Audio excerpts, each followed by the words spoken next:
Yeah. Guess you need some writing material. It would help. Yeah. All right. We're going to be in the book of Job, chapter 20 and verse number 8. Job 20 and verse 8. Take this off of here right quick. All right. Job chapter 20 and verse number 8. Now, as we study the book of Job, we've been studying about the different times in his life and what's been going on. We have the end product. We know that the first 2 chapters of Job tell us all the answers, right? Let's remind ourselves about the big overview of the book, okay? Let's start. Like this here. In the first 2 chapters of Job, what's it about? What's the first 2 chapters about? The whole transpiration, right? The contest. Who brought up the contest? God did it. That's right. It wasn't Satan. God said, hey, Satan, have you considered my servant Job, that there's none like him? Right? So this whole book begins with God challenging Satan. And you're going to use this man by the name of Job. All right. Chapters 1 and 2 start with he loses everything that he owns, and then he touches his body in chapter 2. All right. What is chapter 3 about? I won't go to chapter 4, just chapter 3. What's chapter 3 about? Thank you, sister. He cursed the day he was born. He just goes on and on. That I was never born, or the paps that gave me this suck, that I was nursed, and that I would never existed any. That's what we believe drove all this. That his 3 friends looked at him and said, whoa, Job, we're feeling bad for you, but you need to think how things are. So that's the first 3 chapters. And then we begin with the discourse. So let's begin with, what are the names? Okay, that's a pretty clean board, I'll be honest with you. I like that board, boy, that is clean. Ain't never been written on. What's the name of the first friend? That's number 2. Well, so much for that one. Eliphaz and Bildad, those are 2, right? So we have Eliphaz, Bildad, and then Zophar. And Eliphaz the Temanite, Bildad the Shuhite, and Zophar was it Naamathite? So these are the 3 friends. Now that we got the 3 friends, we're going to begin with this discourse, okay? So what we're going to find is this.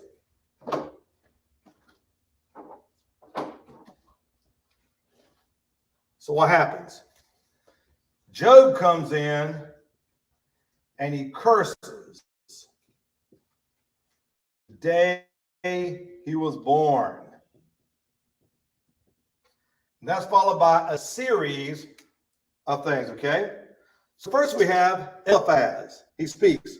So round number 1.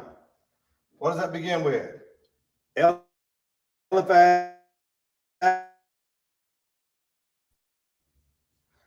And what happens? After he speaks, Job responds. Then we get Bildad speaks. And then Job, he responds again and talks. And then Zophar speaks. And then Job speaks again. Then we go to round number 2.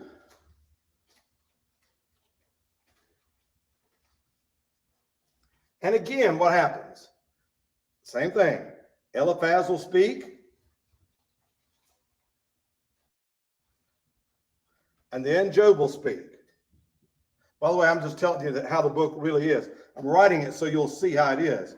Then Bildad will speak, and Job responds to him.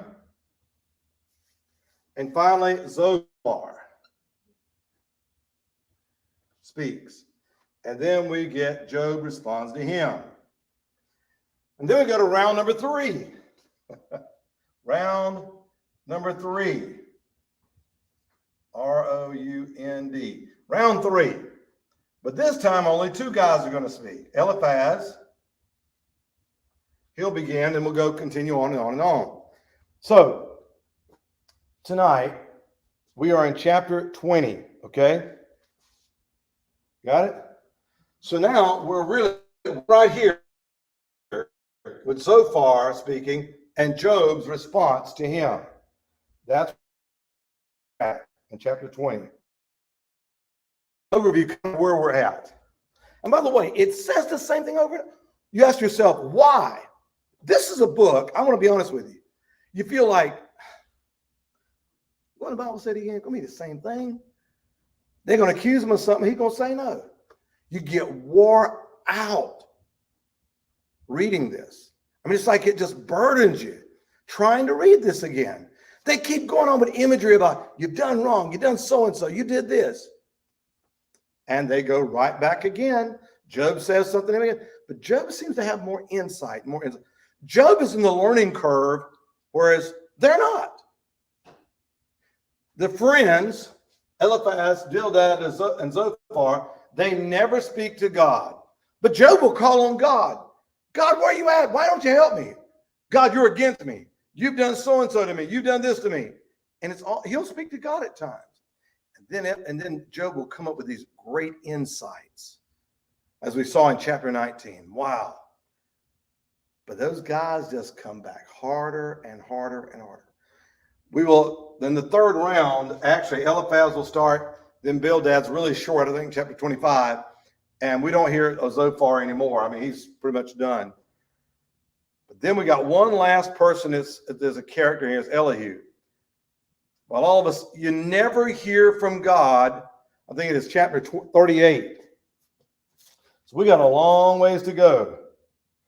And the Lord answered Job out of the whirlwind. I mean, God just hasn't been there. You're like you're down in Egypt. You're the children of Israel. Where's God at? Where is he? I mean, Job is in trouble. I mean, God, why don't you listen to me? Will y'all leave me alone? So he starts talking to them. And they'll say, God, I don't understand. Then they'll come back at him again. And that's what Zophar did in chapter 20. We're in verse number 8. That's where we are this evening. Chapter 20 and verse number 8. I'll start over again. Then answered Zophar the Naamathite and said, therefore do my thoughts cause me to answer. For this I make my haste. What you're saying, Job, just provokes me. I can't hold my peace. I've got to tell you the truth, Job. I can't believe you're doing this. You know, you ought to take the truth. A man that gets by and gets all this nice stuff, it don't last. That's verse 4 through 11. Knowest thou not this of old, since the man was placed on the earth, that the triumphing of the wicked is short? Have you not known this has been like this since the beginning of time? People that get ahead in the world, that get by and do all these evil things and make a lot of money, it don't last long. It's short. And the joy of the hypocrite, but for a moment. It doesn't last. Verse 6. Though the excellency mount up to the heavens, and his head reach to the clouds, yet he shall perish. Now your excellency mounts high, your head reach to heaven, you got all the wealth, it ain't going to last. He says, yet he shall perish forever like his own dung. They which have seen him shall say, where is he? He was so great. I don't care how great you are. He's describing Job. Remember, Job was a prominent man. He says, you had all this. But you know what happens to wicked people? They may have a lot in this world, but it don't last.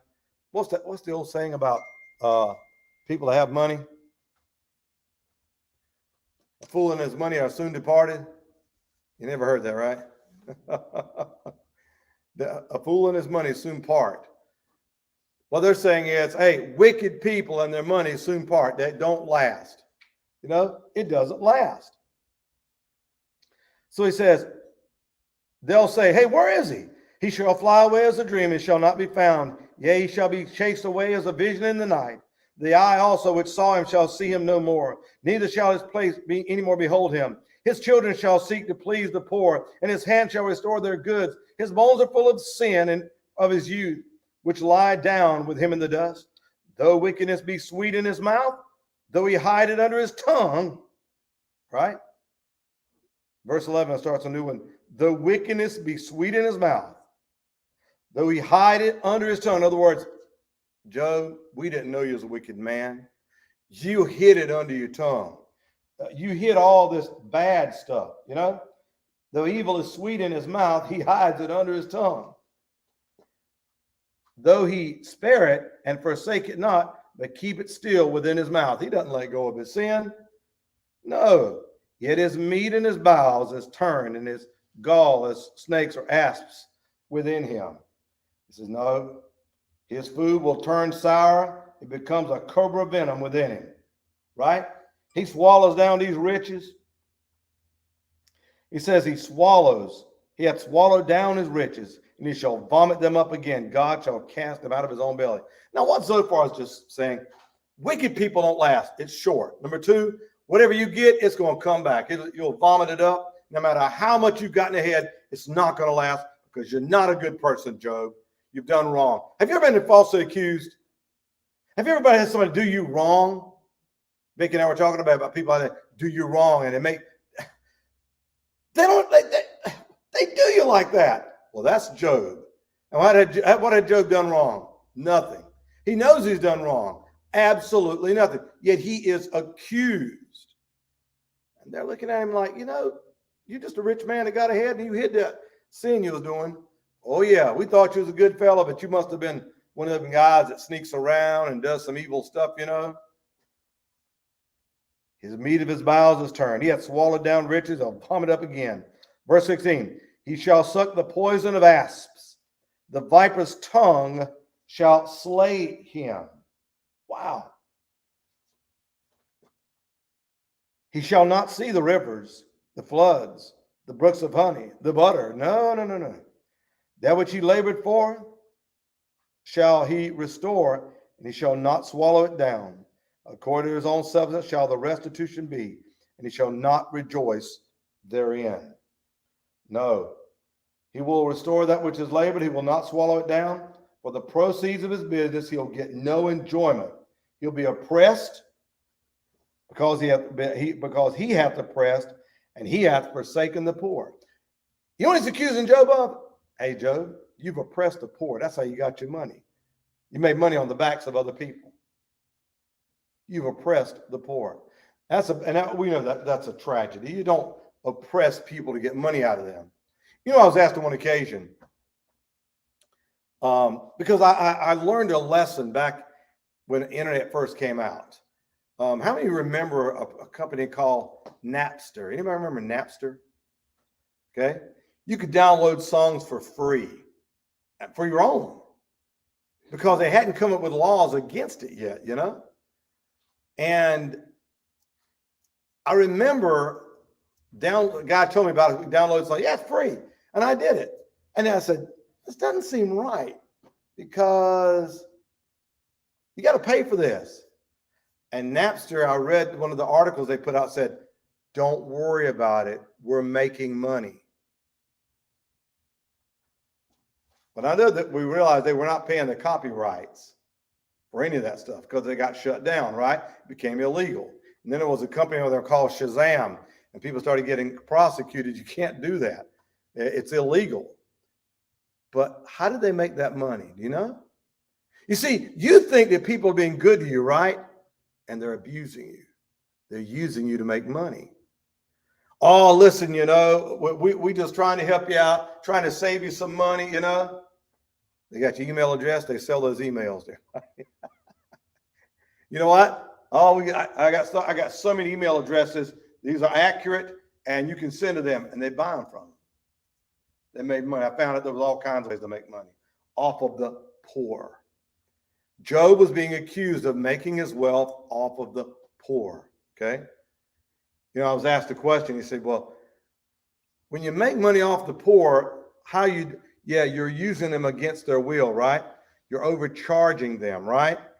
You don't have to do that. You could charge a fair price and do that. I was told about there was a medicine came out years ago, and they said, well, they're just gouging the people. They can't afford it. I said, you're right. And they're not making any money either because nobody can afford it. So well, they should not charge that much because it helps people. And it was an ethical dilemma because I went back and I researched. I said, how much does it cost to make this medicine? So they got to make a few $1 million because, first of all, you had to have somebody to develop it. And to develop a bunch of them, then you go to the next level. You got to test it out on rats and see if it works. You got to do all the studies. And guess what? If it doesn't work, you've lost money. You spent all that time and it didn't make it. But the one that does make it through, then you got to test it on humans. It's got to be controlled. You got to get the process approved through the Food and Drug Administration, make sure it's safe. They do this at medical schools, I'm telling you, because you could always sign up for the weekend to take some experimental drug. But that's how you make, and if it fails that, you don't go to market. So they have to charge a lot of money to make it. And it's always, nobody knows what they're charging. But you can make money off poor people, especially if there's a time when nobody's got money. Remember Jerry Clower's line? Well, you know, he sold a lot of cotton when the Depression, made a lot of money. Yeah. If you're the only one working and nobody else has got it, you make money, just like Egypt made money. You can make money off the poor. And a lot of people have made their money off the poor. Now, Bill Gates, he made money, didn't he? Why did he make it up? Well, he overcharged people. You don't have to buy it, do you? By the way, if they've got a product out, do they out there to hold your hand out there and make you sign or get your card, make you put it in there to buy that iPhone 13? No, they'll stand in line. People ain't got hardly nothing. They'll stand in line. Gotta have it. Gotta have it. Huh?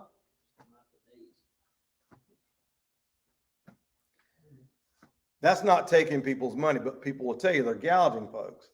What do you do with somebody? What if there's a miracle drug that will cure cancer completely, but you can't afford it? You single parent. Huh? How does those companies, since you brought it up, how does those companies make money then? The ones that make money? The prescription companies that will lower your prescription. Through Like coupons? Sinclair. Oh, they're making money. Find out. Nobody works without making money. The Bible is clear that the love of money is the root of all evil. Man is evil. What's at the root of it? Money. They will kill you. If you don't believe it, don't listen to the song. Just listen to the words from the song from the 1970s by the OJs. For the love of money. Just read the lyrics. For the love of money, you'll steal from your own mother. You'll sell so and so. They'll do it. They make money, sister. They'll tell you that. All the companies come on there and say, look, if you're in debt, call us. We'll get here for tax relief. We'll help you do so and so. By the way, the new one out called Truebill, right? See that Truebill? We'll go through and we'll find out where all your money, and we'll save you money. So I researched it a couple of nights ago. Well, the money you save, they get a percentage of it. Oh, we're going to save you $10,000. We're only going to get, 5%, 10%. $10,000, that's $1,000. That's pretty good. Just how long did it take them to make that? They make money, okay? The point is, they're accusing Job of making money off the poor. Even then, it was a bad thing to do. Nowadays, we say we're making money off the poor.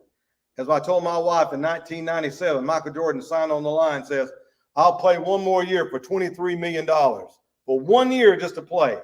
And she said, no man should make that kind of money but playing basketball. And I told her, I said, baby, is he forcing anybody to look at him? Because you ain't going to go see him. You won't even turn on the TV. Is he forcing anybody to go to that stadium and buy a ticket? No. If they want to, they'll go. If you don't, you don't. That's why they try to tell people all these gambling joints, we're going to try to close them down because it's making people poor and it's suppressing them. The problem is the people are evil. They want to gamble and they don't mind throwing it away. And then what happened? Well, they're a victim of their circumstance. They do Curly, the Three Stooges, Curly. I'm a victim of circumstance. It's not my fault. Remember across the highway in 401 South in Laurinburg? We had all those places that crop up when it was legal in South Carolina. I had a patient, every time she got her Medicare check come in, she was broke. Somebody trying to help her out the rest of the month because she wanted to go out there and she gambled, trying to get ahead. They were addicted to it. Did they force them to go down there? No.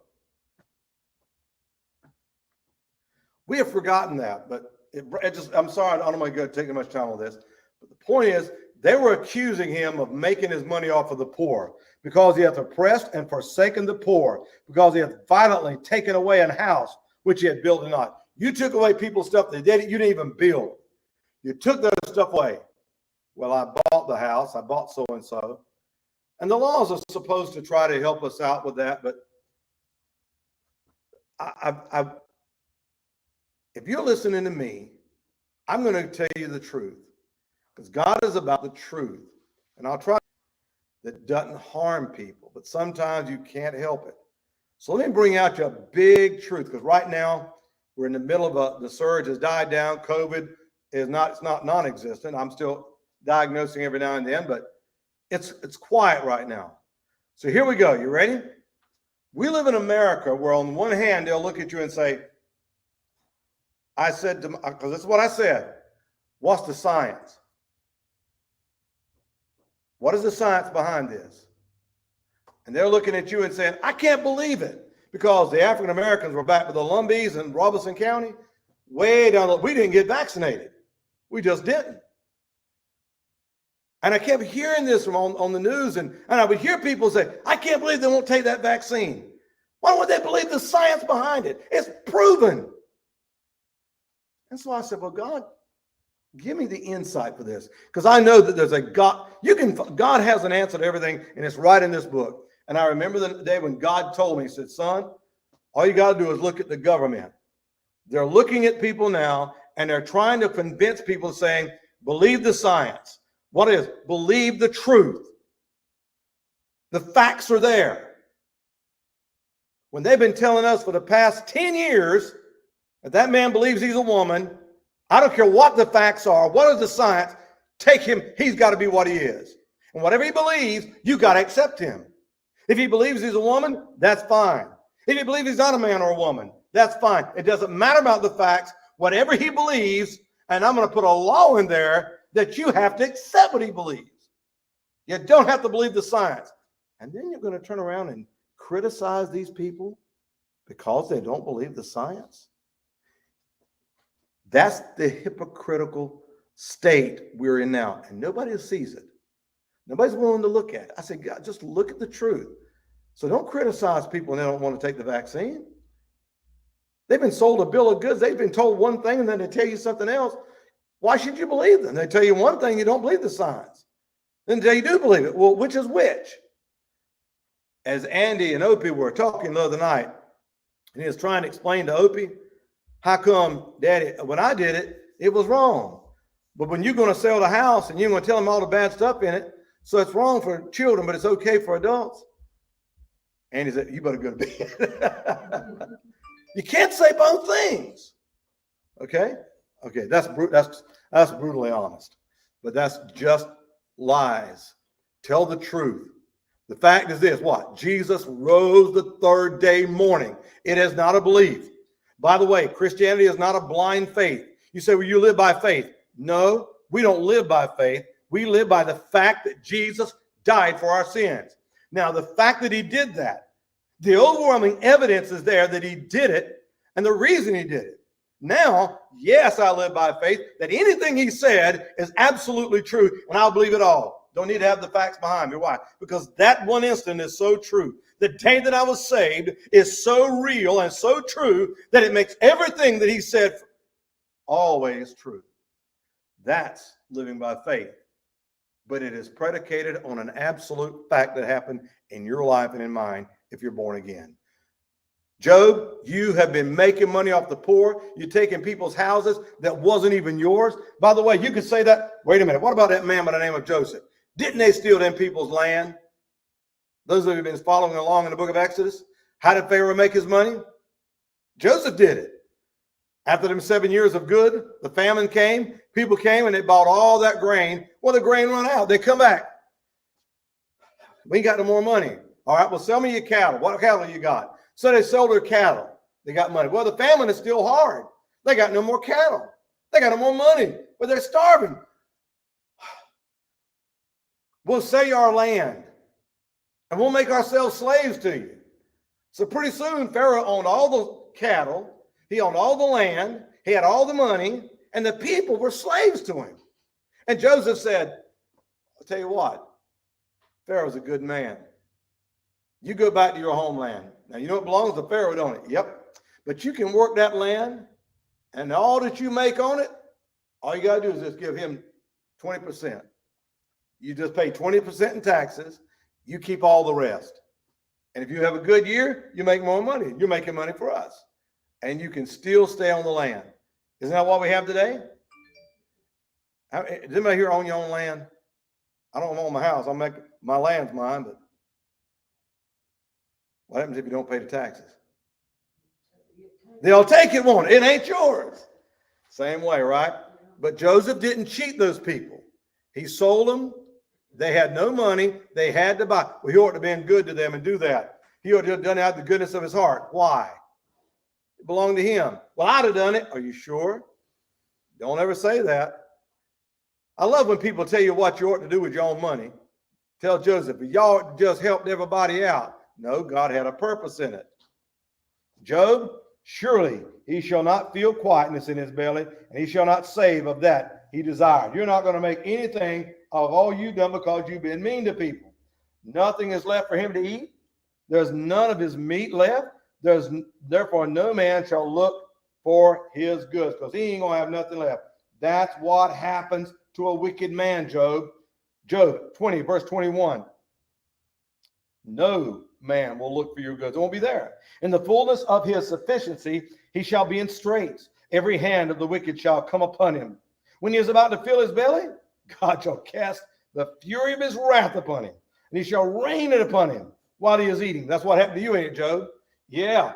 He starts this chapter off, all that money, it don't last. And then God comes after you like this. That's what happened to you. He says in verse 24, he shall flee from the iron weapon, and the bow of steel shall strike him through. He says he'll flee from an iron weapon, a bronze bow will pierce him through. He'll think he's got by with this year, but justice is going to find him out, right? Justice will find him. It is drawn and cometh out of the body. Yea, the glittering sword cometh out of his gall. Terrors are upon him. Yeah, a wicked man may have it for a while as he starts the chapter off. He makes a lot of money. You got a lot of wealth, but it doesn't last. And God comes for him. Terrors are upon him.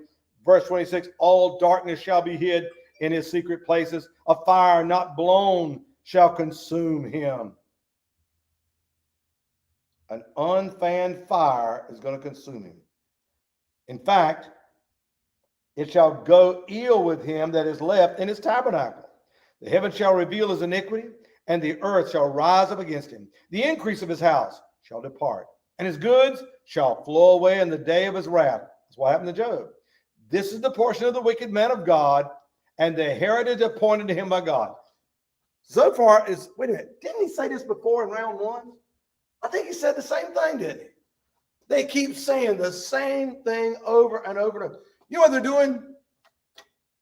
Have you ever had the time when you wanted to say something when somebody was talking, but you wanted to say something because it's wrong, that's wrong, and you wanted to tell them off? I got to get them set straight, right? That's what they're doing here. They'll go back and forth until they exhaust each other. They will exhaust each other until they can't go any longer. When all is said and done, when everybody gets through talking, God shows up and says, I need to talk to Job. Job, where were you? You want to talk about me? Where were you when I laid the foundation of the world? And God comes in and speaks. God has not spoken, brothers and sisters. In chapter 2, he spoke. In chapter 1, he spoke. But after this, nothing. Listen to the response. Job answers this man by the name of Zophar. And by the way, I think it's the last time. I don't think Zophar speaks anymore. Anybody else know? I think this is the last time he speaks.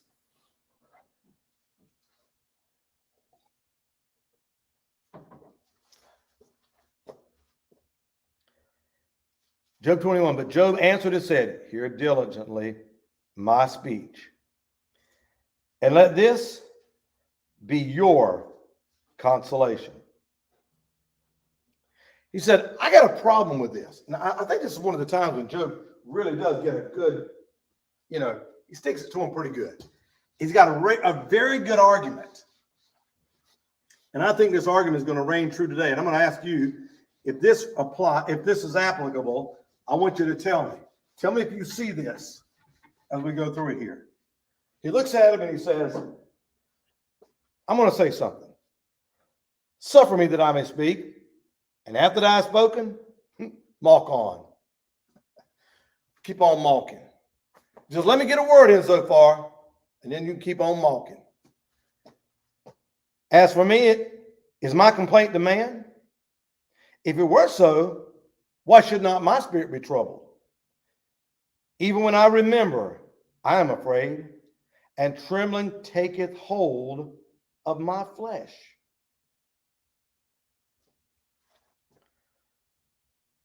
Wherefore do the wicked live? Become old, yea, are mighty in power. I'm sorry, man, but you're dead wrong. You say the wicked always get their comeuppance. I see plenty of people that are wicked. They're driving nice cars, got big houses, got lots of money. Don't tell me that that happens all the time. Now, you're right. Now, what he was saying has a lot of truth to it, but not in Job's account. And Job says, have you ever seen a man that's wicked have a lot of money? By the way, have you ever seen that? Yeah, we see it all the time. We see plenty of wicked people. What was that man that played on MASH? Will Ferrell? Well, it's not Ferrell. Not Will Ferrell. I guess his name. He played BJ. He was a liberal advocate, and he was talking about abortion and stuff. And I would hear these people. Have you heard these people talk about abortion as if it's not a big deal? Do you know the new thing they got out now about pedophilia? They have a attraction to young people. Don't call them pedophiles anymore. They're trying to legalize that. They're trying to make it, it's okay.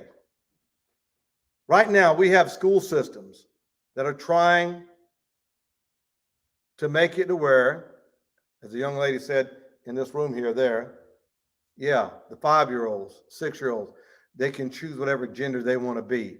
Parents won't do it, but we'll do it at school to make sure they know that. They're passing laws for that. I would encourage you, don't send your kids to a public school unless you know that school. Do not trust your children for what they're going to put inside of them. And by the way, the people you elect for your school board, they will lie to you like all politicians. Take them on, ask them what they believe. And if they say that, all you got to do is go to their church and find out. You can find out. You can find out people around them, what do they believe? Well, I just do that because I'm just trying to do so-and-so. I'm sorry, no. You're lying. You just make an excuse. You've always believed that. If church people don't start standing up, we're never going to have it right. Brothers and sisters, people are evil, and they get away with it, and they make a lot of money. They don't always suffer. And that's what Job is trying to say. He says, no, it's not like that. You're wrong. He says, look, put your hand, he says, verse number 5, mark me and be astonished.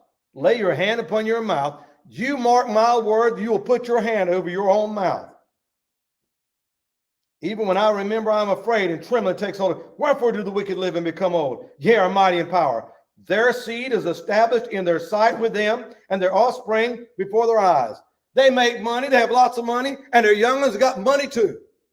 And they always live high and mighty. My wife asked me the other day, well, does the Queen of England, what's she saying about this? I said, baby, she don't have the power. She's just like she's just for show. They got their own parliament and their prime minister. I said, but you'd be amazed but they got money. And they can do whatever they want to. And they can get away with it. What was the guy that committed suicide in the prison? Epstein. How many Epsteins are there out there like that don't get caught? Plenty. In other countries, they are already doing this. It just hasn't gotten to the United States yet. You know why? Because of an empty room like this where we have very few people that come. And you pray and say, God, make it right. Don't take a lot of people. It only takes one man to stand in the gap. One woman that'll get on her knees and tell God about it. That's why we have it as good as we do. But it's dwindling. You know why? Because we're rubbing elbows with people and taking their advice, not telling the truth. Just because a man has got money don't mean he's right, and wicked people don't always suffer. That's what he means by this. No, their houses are safe from fear. Neither is the rod of God upon them. Look at verse 9. Yes, they make lots of money. They live their whole lives to make money, and nothing's ever done about them. By the way, did you know the fundamental portion of marriage? I wish I had a way to post this here. I'm going to read something for you very quickly. Now listen to this. I won't read the whole thing, but this is on October 3rd, 2003. Anybody remember who was president at that time? White House memo, Marriage Protection Week by the President of the United States proclamation. Marriage is a sacred institution, and its protection is essential to the continued strength of our society. Marriage Protection Week provides an opportunity to focus on efforts of preserving the sanctity of marriage and on building strong and healthy marriages in America. Marriage is a union between a man and a woman, and my administration is working to support the institution of marriage by helping couples build successful marriages and be good parents. To encourage marriage and promote the well-being of children, I have proposed a healthy marriage initiative to help couples develop skills, and I can send you the rest of this. At the end, he says, during a marriage week, protection week, I call on all Americans to join me in expressing support for the institution of marriage with all its benefits to our people, our cultural society. Now, therefore, I, George W. Bush, President of the United States of America, by virtue of the authority vested in me by the Constitution and laws of the United States, do hereby proclaim the week of October 12th through October 18th, 2003 as Marriage Protection Week. I call upon the people of the United States to observe the week with appropriate programs, activities, and ceremonies, in witness whereof I have hereunto set my hand this 3rd day of October in the year of our Lord 2003, and in the independence of the United States of America 228. Now that was written by the President of the United States of America.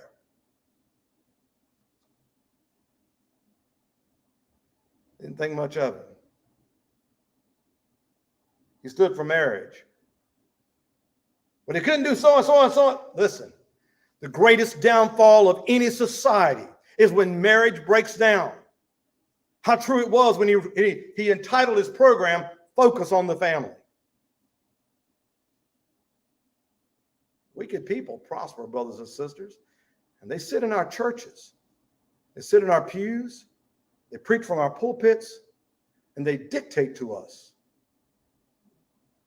Preacher told me the other day, well, you know, they sent in the elder, the ruling body, to tell me that, you know, you can't do such and such and such and such. I said, didn't you tell him? So wait a minute, you know I'm the pastor, don't you? Well, you know, they have their constitution in this denomination, and the elders from the association came. It wasn't Baptist. Brothers, God didn't set it up like that. Sisters, God didn't set it up like that.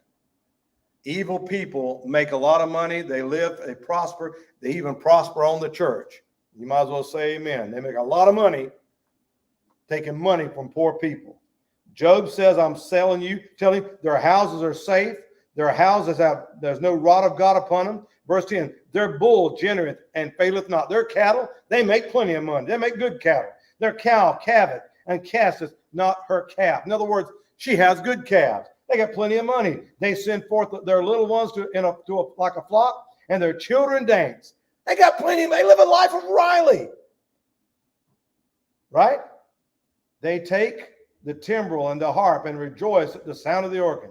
They spend their days in wealth, and in a moment go down to the grave. In other words, to the day they die, they live the high life. What are you talking about so far? That doesn't happen. You know it doesn't. There are lots of wicked people that live prosperous.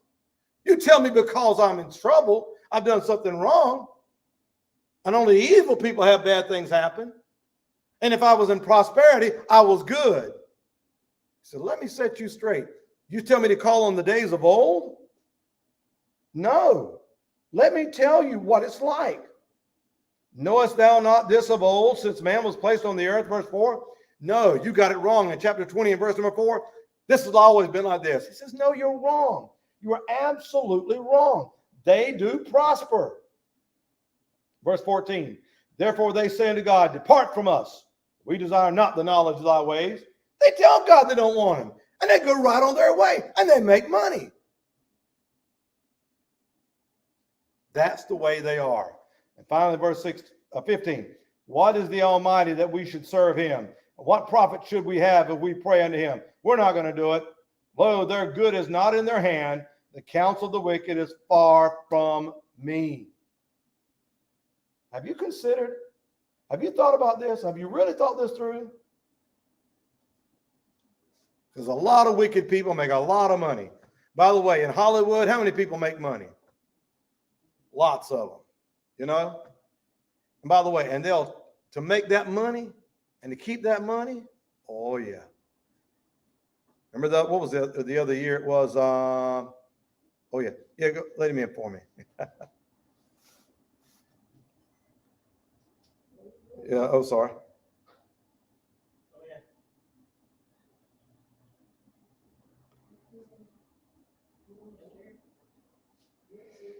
Yeah.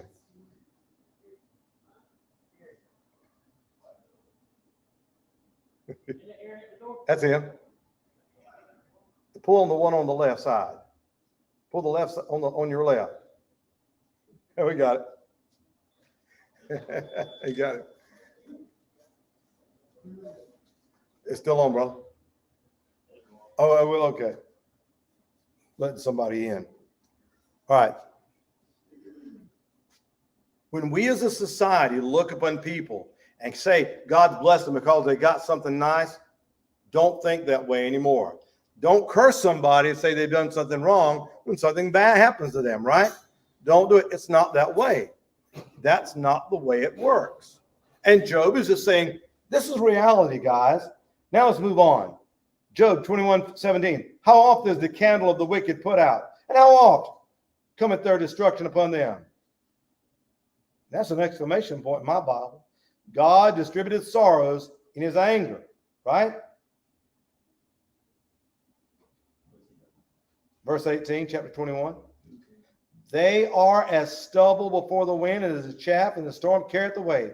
God layeth up his iniquity for his children. He rewarded him, and he shall not know it. Right? God shall lay up his iniquity for his children. He rewarded him, and he shall know it. Yeah. In other words, his destruction is going to come, but it's in God's time. In other words, what did Jesus say? Hey, let the wheat and the chaff grow together. Let the wheat and the tare grow together. God will separate them at the end. Yes, destruction is coming, but it may not be in their lifetime, right? By the way, in Luke chapter 16, when the rich man died, was he still rich when he died? Yeah. Nobody saw his destruction, right? Nobody saw it. That's what Job's point is. But it is going to come. It is going to happen. Verse 20, verse number 20, his eyes shall see his destruction, and he shall drink of the wrath of the Almighty. For what pleasure hath he in his house after him, when the number of his month is cut off in the midst? Just understand, they do get their comeuppance. But it's not the way you're talking about, Zophar. It doesn't work that way. Because can anyone, shall any teach God? Can you teach God knowledge? No. Seeing he judges those that are high, one dieth in his full strength, being wholly at ease and quiet. His breasts are full of milk, and his bones are moistened with marrow. And another dieth in bitterness of soul, and never eateth with pleasure. Wow. Some people have it good, and some people have it bad. Is that life? Yep. Mm-hmm. I'll put it in the right. Let me put it in the proper way. One lives in pleasure. He is always full Another one, he lives in misery. Yeah, bitterness.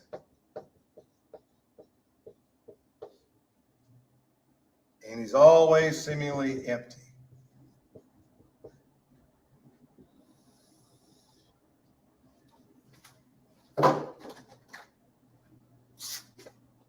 This is the end.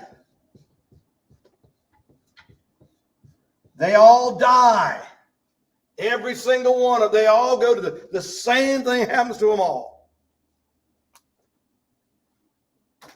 Jesus said on one occasion, fear not him that can destroy the body, but him that can destroy body and soul in hell. Listen, the wheat and the tare may grow together, but God shall judge. God will separate. That's going to happen to them after a while. Don't worry, it's coming. No, one dieth full of strength, being wholly at ease and quiet. His breasts are full of milk, his bones are moistened with marrow, and another dieth in the bitterness of his soul, and never eateth with pleasure. They shall lie down alike in the dust, and the worms shall cover them. They're all going to die. They're all going to the dust, and it's going to cover them. James said it like this. We got time. Go to now, ye that say, today or tomorrow we shall go into such a city, and continue there a year, and buy and sell and get gain. For ye know not what shall be on the morrow. What is your life? It is even a vapor that appeareth for a little while and then vanisheth away. For that ye ought to say, if the Lord will, we shall live and do this or that. So what is a man or a woman supposed to do all the days of her life? All the days of his life? God, what would you like me to be today? What do you want me to do? That's what your job is, right? We raise our children, have ambition to do so and so, to make something of yourself in this world, as opposed to saying to them, hey, follow God now. Don't forget to follow God. What am I going to be when I grow up? Well, you got to listen to God now. Make sure the Lord tells you. We don't say that, do we? But that's what God wants us to be. Because at the end, they're all going to be the same. If you make a lot of money, you got happiness, it flees away from you. Read the book of Ecclesiastes. You think you can find happiness? You'll be happy today. You'll be sad tomorrow. That's just the way it is. Get used to it. But look, they all lie down alike in the dust, and the worm shall cover them. Look, he said, don't you know this from old? 20 verse 4. And he said, yeah, I do know what old is. And this is the absolute truth. One lives in pleasure, he's full. One lives in misery and bitter, he's empty. But they're all going to die the same death. It won't do him a bit of good, right? In hell, the rich man lifted up his eyes, had nothing with him. You don't carry a thing with you. Nothing at all.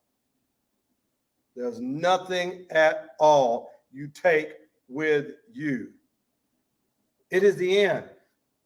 By the way, when they would bury those guys in the tombs and put all those trinkets of gold and silver and all those things with those, when they would die, they found their bones. Somebody said, well, that doesn't mean their soul's not there. You know, they're going to heaven, you know.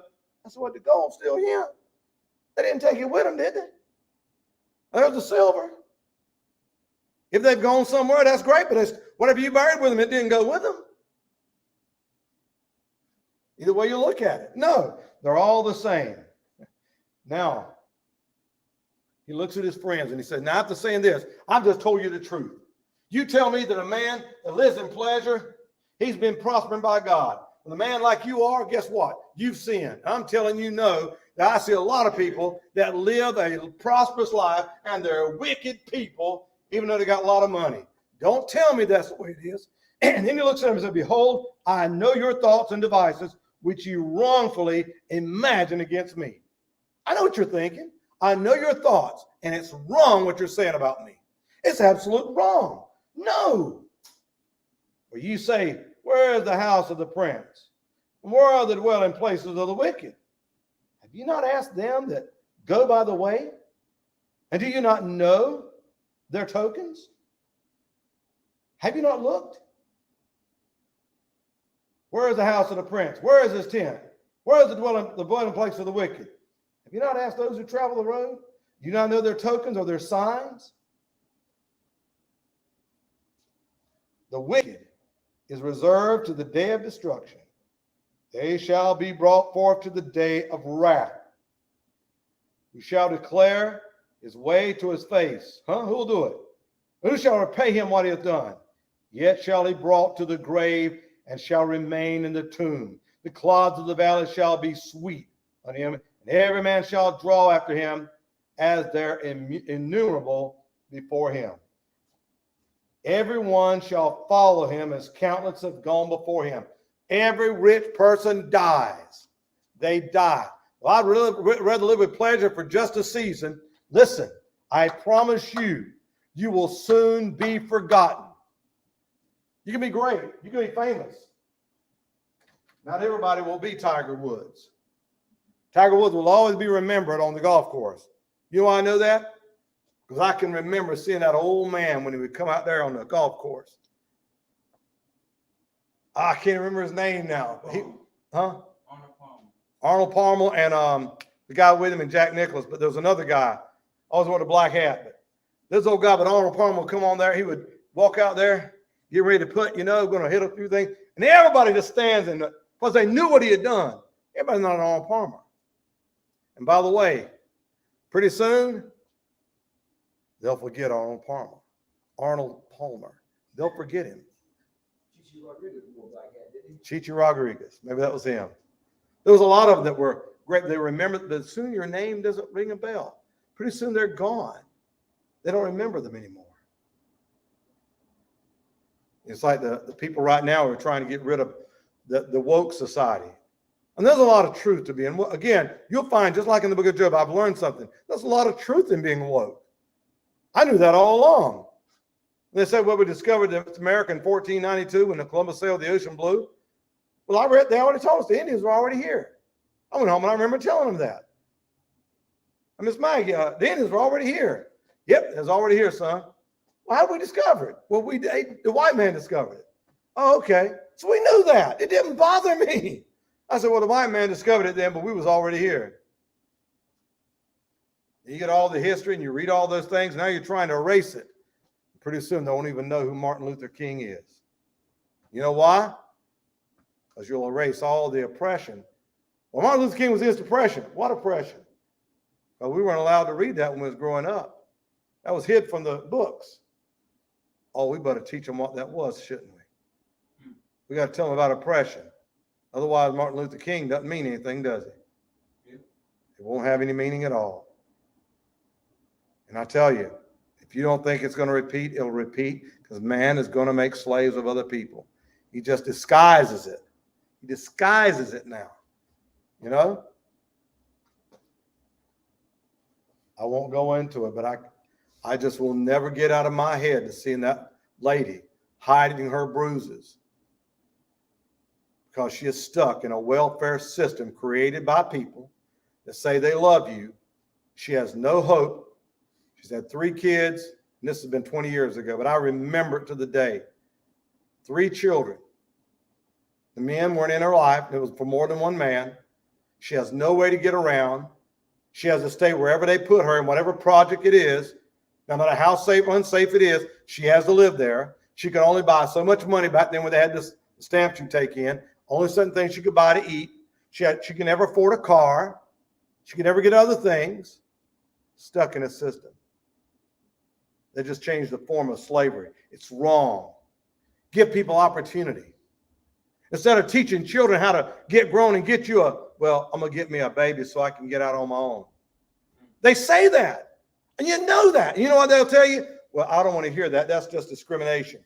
All they're doing is saying we want to make people slaves, keep them under our hand where we can just take the money and we'll distribute the wealth and we'll be in charge. That's all it's about.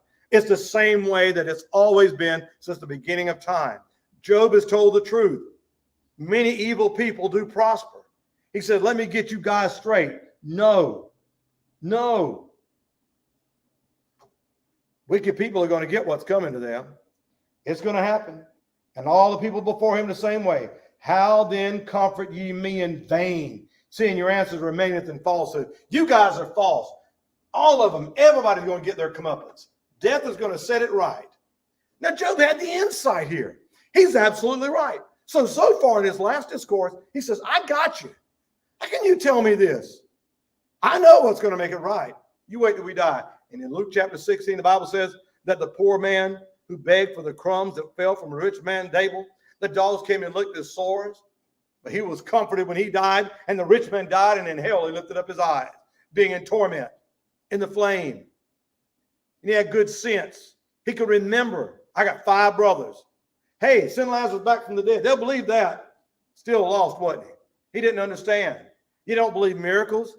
He said they got Moses and the prophets. In other words, they got the word of God. If they don't believe the word of God, it will do no good for a miracle. I don't care if a man rises from the dead, it won't make any difference. They have Moses and the prophets. They got the word of God. Death will set things right. And that's the fact, the truth of Job. I think he did a good job. And he says, hey, and you are going to comfort me with empty words? Your answers are filled with lies. That's pretty harsh, isn't it? Job hit him between the eyes, didn't he? I got you. I know there's a lot of things here. Job is bringing out a lot of good points. They bring some things that are great, but not with Job. They can't get beyond their own noses saying, you've done wrong. But the opposite of that is saying, yeah, people that do wrong are like you. He said, no, tonight we saw lots of evil people prosper. Job says, just because people are wicked doesn't mean you think people are making money. No. Wicked people ain't just people that get in trouble like me. They're also rich people that make lots of money. So anyway, we'll stop there. We'll pick up there next week. We'll start at verse number 22, Eliphaz. We'll go on round number 3, okay? He'll go, and then Job will answer him, right? And then we'll have this, where's Bildad? Yeah, chapter 5, 25. Bildad, he won't have a 6 verses that he'll say, you know? All right, and then we'll go on and we'll hear, we're going to get in the heart of this where Job just goes, and finally this guy, Elihu, but we got some really good deep thought. But it'll wear you out, this book. It'll wear you out after a while. It will, but God wants us to see it. They're going to exhaust all answers that they can come in with. Let's stand and have a word of prayer and be dismissed. God bless you. Thank you for your time, and we'll see you tomorrow night. Don't forget, tomorrow is the Passion night. This is the Passion Week, but tomorrow night, on a Thursday night, that we believe that they had the Lord's Supper. That night, he was tried at the house of Annas, the former high priest, then at Caiaphas' house, and then he went to Pilate early in the morning. And then he was taken to Herod, brought back. He was beaten. He was scourged. Then he was turned over to the Jews, and they agreed to crucify him. But the Romans did it, and they led him to the cross on Friday morning at 9 a.m. God bless you. Hope you'll be remembering that. Have a good night. All right.